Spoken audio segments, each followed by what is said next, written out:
and welcome to the next tour with Ian. and Andia. Welcome. We're so glad to have you today. We are here with one of my favorite people, Lacey Langford. So we're here. Let me start off by saying we're at episode 17. We're doing a transition spotlight on financial professionals. And like I said, we have my good friend Lacey Langford on the show today. And I do have to give Lacey some props because she was my first call when Ian and I decided we were going to do the podcast. And so she helped us really get off the ground. So thank you. Your first advice to us was just get started. And we did. And so here we are on episode 17, and we're so happy to finally have you on the show. So Lacey is a veteran herself. She served active duty for 4 years. She left the service as an E4 in 2001. It was just a couple of years ago, not a big deal. She was a squadron information manager, and currently she is the founder of the MILMO Show, Rep, yes, and MilMoneyCon. Yeah. So, which she'll get into next. So, Lacey, welcome and thank you for being here. No, thank you so much for having me and for wearing my shirts. That you guys are too kind, too kind. No, I'm very excited. One, congratulations on your show. It's just a huge success, and I appreciate just being a guest. So thank you. Absolutely, Lacey. Thank you again. I'll echo Andia. You really gave us that push to get started and just do it. I think was your big first piece of advice. So thank you so much, and we're really glad to have you on here finally and able to get into your busy schedule. So what I'd like to do is kind of start to talk a little bit because we're spotlighting on financial professionals in this episode. Is have you kind of tell us your unique journey, and how you really got to be able to found MILMO Show and MilMoneyCon and kind of what that all entailed and what it looks like today. Absolutely. I grew up in a military family. My dad was a military police officer in the Army, and I was very fortunate growing up. My parents always talked to us about spending less money than we make in saving. I did not listen to that for most of my youth, to the frustration of my parents. And I joined the military. I enlisted right after high school and didn't really know what I wanted to do with my life. I knew I wanted to work. That was really something I always enjoyed, was working. And the Air Force was a way to kind of take time to figure out and to grow up, to mature. So it was a huge part. But I knew when I was on active duty that I was going to go to college, and I started while I was still on active duty. And I kind of wanted to take things to the next level. I didn't know about investing and building wealth, and I thought that might be the way I want to go. And so that's what I started while I was on active duty. Then I separated, finished my degree, and I actually got married to my husband. And he was enlisted in the Air Force at the time. I married him on my spring break. So I rolled right into all of the problems of being a military spouse right after I got my degree. So it was like, okay, great. I have a finance and business degree. What am I going to do with this as a military spouse? And I really struggled with finding a job and all the things. And so I just continued to work on it. I continued my education, got certified. I tried to become a certified financial planner, all of these things.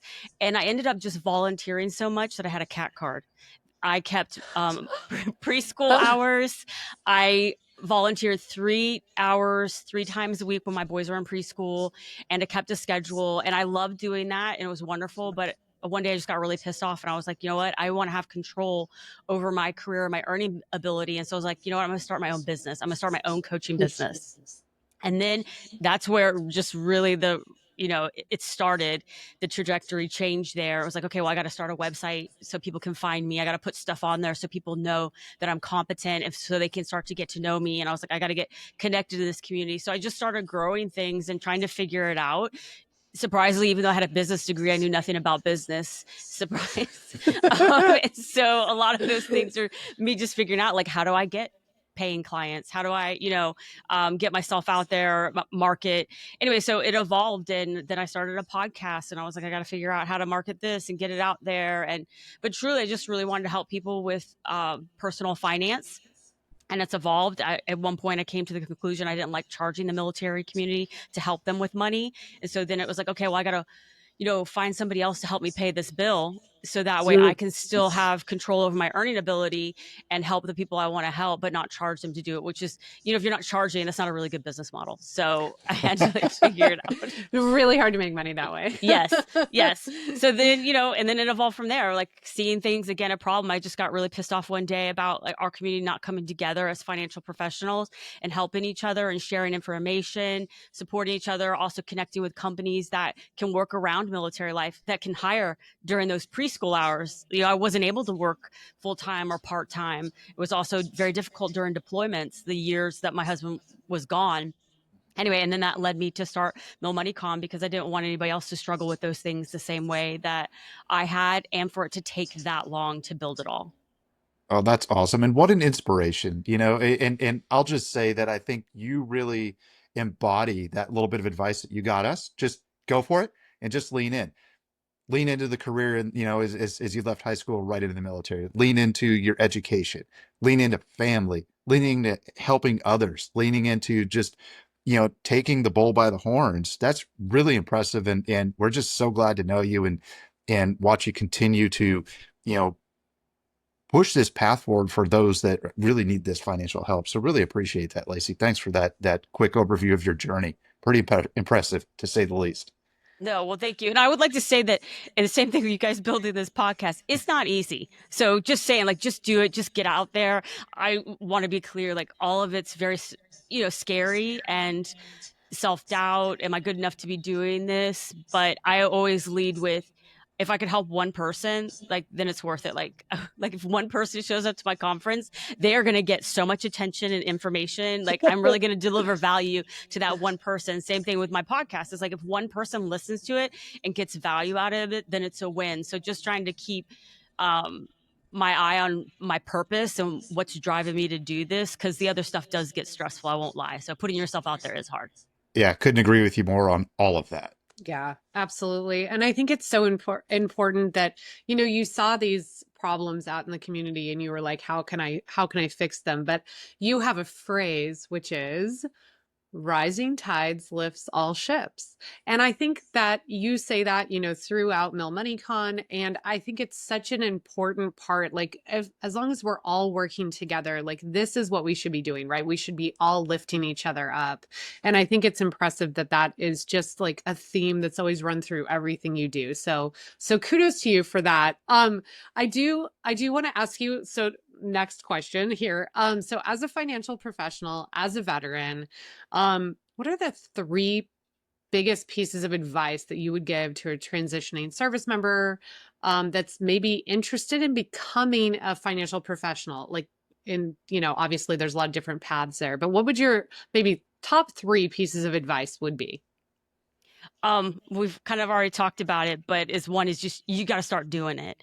I think that's a lot of times, and I say this because I'm guilty of it. Like, everything I'm saying, I'm guilty of it, is that you doubt yourself. You don't believe it. But if you don't start doing the work, you're never going to believe it. So you have to convince yourself that, hey, I am a financial coach. I am a planner. I'm whatever it is. I mean, even if it's not in finance, you're changing your identity when you get out of the military. Whether you're like me, you were in for 4 years, or you were in for 25 years, your identity is changing, and you changed while you were in the military. So I would say get out there and start doing it. Doing work, getting experience, I think is really important. I mentioned earlier, I did a lot of volunteer work. And in the beginning, just talking about the financial coaching space, you have to find a place to be bad, where you can get better at your craft. So like, I coach a lot of other financial professionals now, especially coaches, on like their coaching process. Well, mine was built over years of experience, that this is why I do the things that I do, because I've worked out the kinks. So I would say start trying to figure out how you can get better at your craft, whether that's volunteering on an installation, United Way. I even volunteered in the prison system. So it's like, hey, I really truly want to help people. I may not be the best public speaker just yet, but that was a really great way for me to give classes. So that would be the first one, is like, get out there and get doing it. The second one I would say is build your network. And that's huge.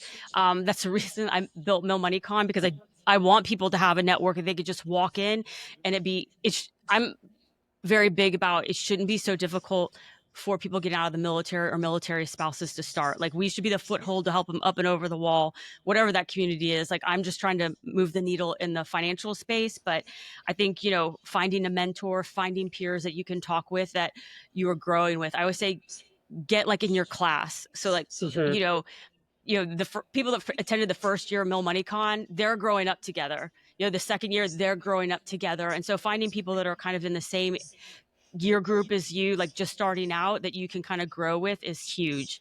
And then I would say, find your passion, find your niche. It's very general. Say you're going to help somebody with money, but if you're going to do it as a business, 1000% need to find a niche. If you're going to do it as your career, still probably need to find a niche. Like, and going back to point number one, getting out there and doing that work will help you rule some things out. When I was really kicking off my business, I was like, I'm going to help everybody with money. And one time I was like, I'll help people at my church. This will be really great. And I helped some people, and I was with them for maybe an hour, and it felt like 20 hours. It just dragged on. It was painful. And you would think, like, we have something in common. We go to the same church. Like, we have, something there. But then when I helped service members, I would help them for 2 hours, and it felt like 10 minutes, like it would fly by. So it was like, that was kind of where I started to work out, like, this is where my passion is at. So that first point, doing the work, but finding, like, where can I really hone in, and things that I'm passionate about. And even now, like, I help a lot of people that are small business owners with finance because of my entrepreneurship stuff. So those are kind of the three. That's super important. And I think that, we've even noticed that, like, when we're talking about like who we're going to have on the podcast and things like that, like, we have very different lenses, right? And so we're doing this together, but we're trying to find that happy medium in between, where we're bringing important and interesting information to our viewers and listeners. But also, I've never really thought about it that way before you said that, but actually really resonates why we're, I think it's kind of fun because we are so different doing this. We come from, like I said, different lenses, but that's such a great point to really hone in on what's passionate for you and what makes sense for you. Absolutely. Yeah, I really appreciate those perspectives and those tips and tricks. So kind of thinking of tips and tricks, I'd like you to use a different kind of perspective. I'd like you to kind of use that hindsight, and if you could tell yourself, 25 years ago or so, as you were thinking about getting out of the military, is there anything you'd tell yourself, then that now that you might try to do differently? Or is there advice that you could give to somebody that's considering taking off that uniform and kind of leaning right in and just doing something completely different, that wants to get into the financial, professional kind of realm? Time machine time. Yeah, time machine Yes. time. I would say, definitely to me, this might not be helpful to everybody else, but I wish I could tell myself everything is going to work out, that you should worry less and live more. I got out when I was in my early 20s, and, even if I totally messed everything up, it was fine. I'm still just starting out in life. But I still think that too, like, as if you're 25 or 20 years retiring, it's still the kind of the same concept of like, hey, things are going to work out. You have this whole skill set the military has given you, that you should go for it, like figure it out. And you don't have to, whatever the thing you do the day after you get out doesn't have to be what is going to be forever. So I would tell myself to worry less and just go for it. The other thing I would tell myself is to not be scared, or I don't know, not to let it shine, or the confidence that the military built in me. So I was definitely a homebody, very young when I joined. And I think for somebody of my age, and all the experience I got and that I learned, I was very blessed. I had fantastic leaders that I was under when I was on active duty, and they really helped me build confidence, and they taught me a lot. And I realized that when I got out, like now looking back, is that I kind of try sometimes dumb myself down, like, oh, well, but I had a lot of experience and knew what I was doing. And even if I didn't know what I was doing, I knew that it was my job to figure it out. And it would be a reflection on me if I didn't figure it out well. So it was like at a young age, you were able to give me major projects for me to figure out. And then the other part is action relieves anxiety. Like, you can't Mm. keep worry. It goes back to point number one. Like, if Yeah. you want to get rid of this worry, you got to start doing. So you got to start living, you got to start working, you've got to start trying things, whether that's, an internship, and do that internship. And if it's like, you know what, this is soul sucking to me, you've ruled that out. Like, Yeah. let's move on to the next thing. And so I would say, I guess it all can kind of go under like, just, it's all going to be okay. Yeah. Absolutely. Great words of inspiration and great words really for self-care. Because if you got a good mind and a good heart, I think, you can focus that energy exactly like you said. So I really like that advice to, particularly our younger viewers that are out there, or even our older ones like me that, transitioned after, more than 23 years. And yeah, the anxiety is real, but you can get through it. Just do it. I love it. Yeah. Thanks for Yeah. that, Lacey.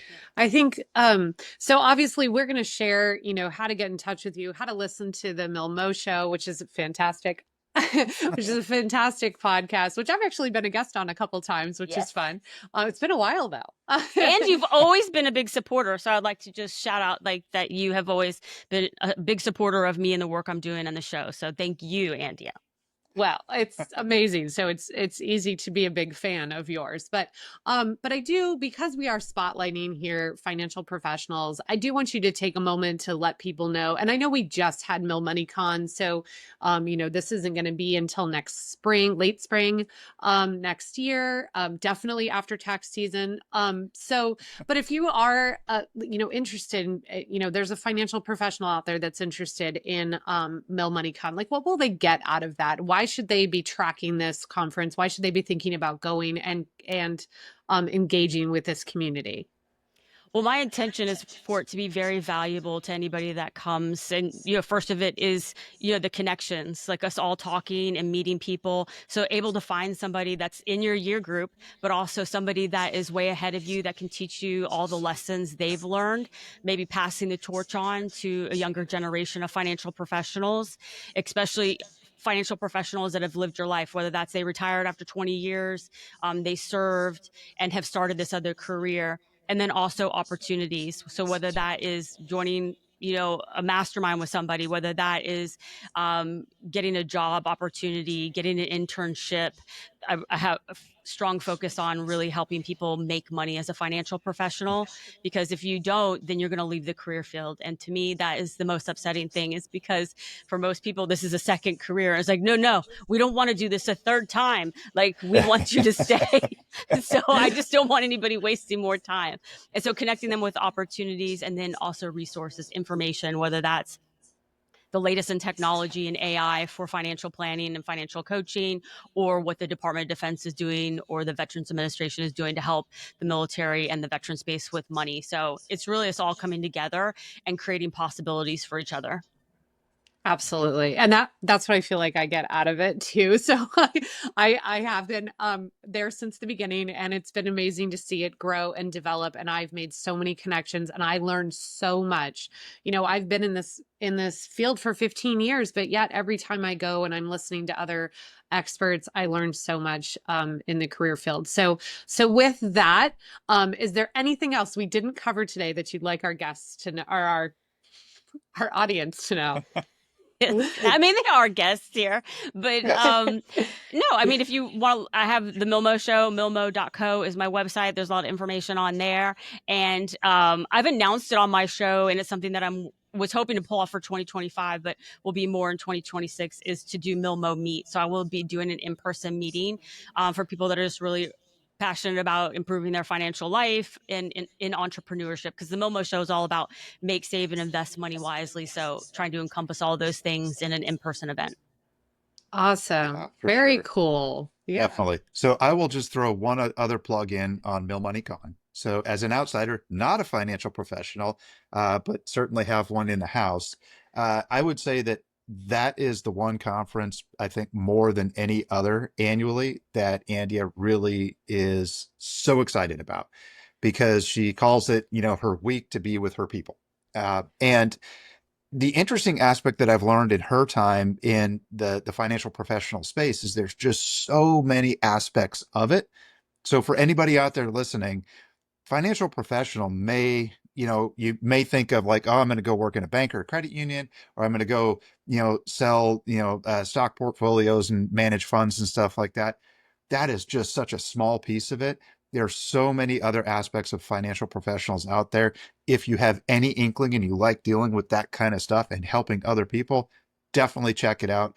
Go support Lacey, go support MilMoneyCon, and go support your people. So, okay. Find your So, people. yeah, find your people. Yes. Yeah, find your tribe. Yes. Yeah. Which is the best part of all of it. Awesome. Well, Lacey, thank you so much. I think this was, we're going to blast people with lots of information on the show notes so they know exactly where to find you and where to find out more information about all of this. So we're going to shift a little bit. I'm going to let actually Ian take on the first of our game part of the show. Yeah. So what's in your rucksack? So we'll use the proverbial, rucksack, and we'd like to know what you, as a former military member and as a, military spouse, what would you bring with you after your time in the military and your whole family time in the military? And what would you just ditch? What are some of those things that you might consider? Bring with me, I think I would bring more mentorship with me. Like I would have continued relationships with leaders that I had worked with. Because I would like them to see how far I came. Like I don't think they realize the impact that they had on my life. And it also too was a short period. So man, what else could they have done to help me and like grow if I had stayed connected? So I feel like it was wasted. But then again, you're young, so you don't know. So I like the question that I would do that. And the thing that I would leave behind is, I don't know, sticking to the rules. Sometimes I see now in entrepreneurship, it does require me to be real creative and figure it out. I think that part, the figuring it out and just having pieces, you have to like put a puzzle together. I definitely really took away from growing up military, being in the military. But sometimes I feel like me trying to follow like a recipe in the military, like structure, that a lot of times it's been most helpful for me to drop that.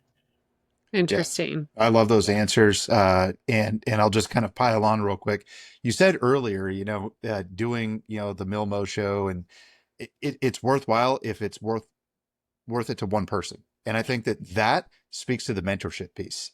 And I think that you've really embodied and carried that on. That's huge. I believed that as a leader and as a multi-time commander, if one person got value out of it, it made the whole thing worth it. And then the other part too, being a little bit disruptive, that's the definition of innovation. And an entrepreneur like yourself, that's huge. I love that. Having a little bit of a disruptive and an innovative attitude really is what makes an organization better. So really, those are huge, huge insights. And thank you for those. Absolutely.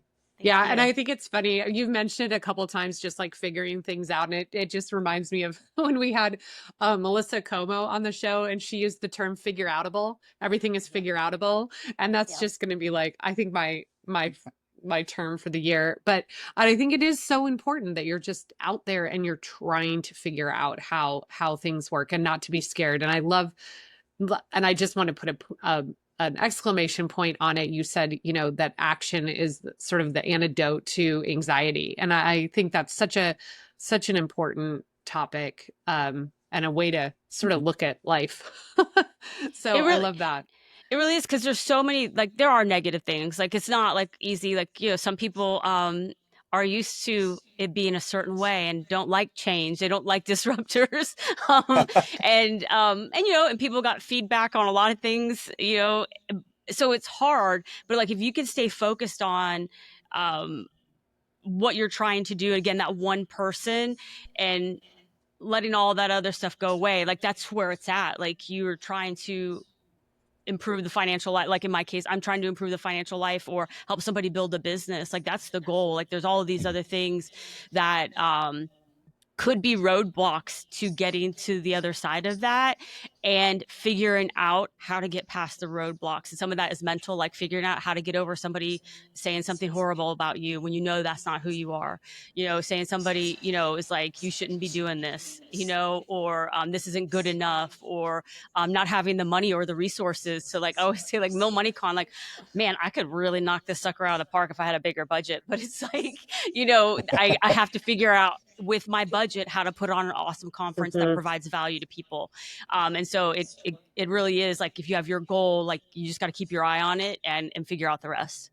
Absolutely. And yeah, and it's not always easy. No. And so, yeah, definitely. All right. Well, now we're going to move on to Two Truths and a Lie military style. So this is kind of fun because our previous guest, you actually know, which was Terry Bailey, and we were talking about the Garden Reserve, and we had her on. So you get to guess which is her lie. So here are her two truths and a lie. Okay. So one, now remember, she's a Guard family.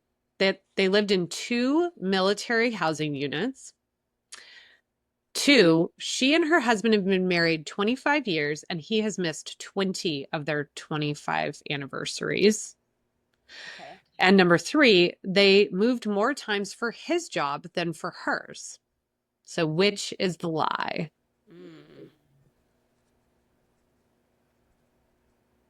I don't know. I'm leaning towards one. I'm kind of a pro. I play this sometimes with my guests, and like, it's the details that get you. That's where, man, they're Guard, but so they still could. He could have been activated, so they could be in housing. I don't know her and her husband. Okay, I'm just gonna have to go with one here. I think 2 is true. Okay.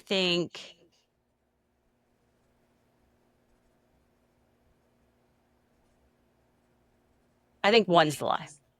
Ha, that's what I thought too. It's not. It's true. The lie was that they moved more for her job than for his. Dang it. Okay, I did know. rule out one. I knew it was either. I got it down to 50-50. I was I know. close. I know. Yeah, we were both You wrong. did. I know. We were When both we wrong guessed, too. yeah. Yeah. we guessed off air. Okay, so now it is your turn to give us your 2 truths and a lie military style, and we will not reveal this until the next episode. Okay. They have to be military related. Well, they don't have to You be. can do whatever It's you totally want. up to you. Okay. All right. I almost died while my husband was in jump school. Okay, that's one. Scary. Okay. Number 2, on one of my first work trips, I saw Glenn Close in the airport, and her dog pooped on the ground. Okay. And 3, I got honor graduate at basic training by 1 point. This is going to be tough for our like next all of guest to try to figure out. I know my guess is going to revolve around celebrity airport stories, but we're not going to reveal the answer on this episode. That's right. We'll find out afterward, and we'll reveal it as we talk to our next guest. So Awesome. I think those are great facts, and Yeah. I'm really curious to find out which one is the lie on that one. So, Lacey, again, thank you so very much for being here on the Next Tour podcast. For those out there in virtual land, please follow us, like us, subscribe, comment. Give us some feedback, ask us some questions. You can find us on Facebook, Instagram, LinkedIn, our website, thenexttourpodcast.com. And of course, you can listen on Spotify, Apple Podcasts, Amazon, and Audible. So anything else did I miss? Nope, you got it all. All right. Oh, Thank no, I you. didn't say Wait. YouTube. YouTube. There we go. Yes. Watch and listen, whatever makes you happy. And we will see you next time on the next tour.